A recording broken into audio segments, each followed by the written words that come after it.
চট্টগ্রামের পতেঙ্গা সমুদ্র সৈকতে চলছে প্রতিমা বিসর্জন। যাচ্ছি সেখানে সহকর্মী আলামিন শিকদারের কাছে, সরাসরি যুক্ত হব আলামিনের সঙ্গে। আলামিন, বিসর্জনের সার্বিক ব্যবস্থাপনা কেমন দেখছেন চট্টগ্রামে? পুণ্যার্থীরা কি বলছেন?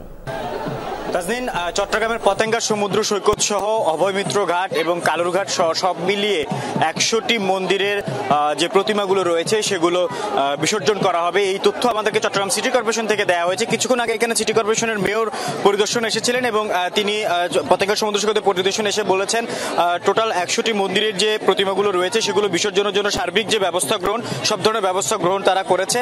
আমরা পতেঙ্গা সমুদ্র সৈকতে এখন মানুষের উপচে পড়া ভিড় দেখছি।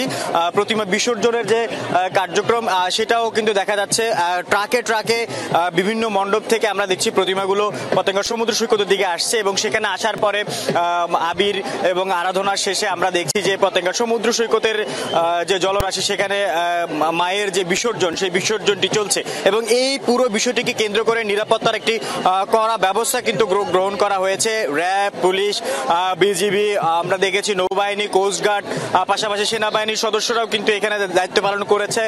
এখনো দেখা যাচ্ছে যে পুলিশের ওয়াচ টাওয়ার এখানে রয়েছে, মেডিকেল ক্যাম্প একটি রয়েছে। সেখানে তাৎক্ষণিক যদি কেউ হতাহত হয় বা তাদের কারো চিকিৎসার প্রয়োজন হয়, যারা পূজার্থীরা আসছেন বা দর্শনার্থীরা আসছেন, সেই ধরনের ব্যবস্থা কিন্তু এখানে গ্রহণ করা হয়েছে এবং যাতে কোনো ধরনের অনাকাঙ্ক্ষিত ঘটনা না ঘটে সেজন্য কিন্তু পর্যাপ্ত যে ব্যবস্থা সেই ব্যবস্থা গ্রহণ করা হয়েছে।